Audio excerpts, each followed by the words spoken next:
Гісторыя пра тое, як мы зафакапіліся.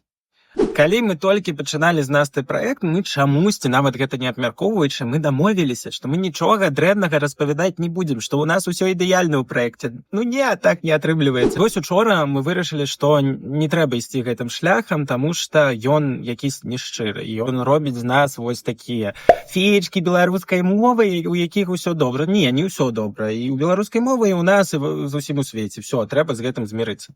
Карацей, распавядаю. У нас павінен быў быць навагодні калядны эпізод. Мы яго знялі, ён такі прыгожы, ён такі смешны. Мы нашлі і зрабілі такія дэкарацыі. Мы знайшлі столькі класнай навагодняй каляднай інфы. Просто, на наступны дзень пасля запісу я захварэў, а я адказваю за монтаж нашых эпізодаў. І таму я такі вось, вось халера мяне пабяры, і вось яна, верагодна, мяне і пабрала. І таму у нас ёсць смешны эпізод, не змантаваны, ужо не актуальны, не ведаю, навошта яго мантаваць зараз. Мараль сей басні такава. Не атрымалася, пасумавалі, парагаталі і пайшлі далей. Вось так мы і зрабілі. Просто хацелі вам распавесці, каб вы былі з намі на адной хвалі. Чытайце, глядзіце, любіце беларускае, яно таго вартае, усіх чмокі ў нос. З вамі быў Кірыл.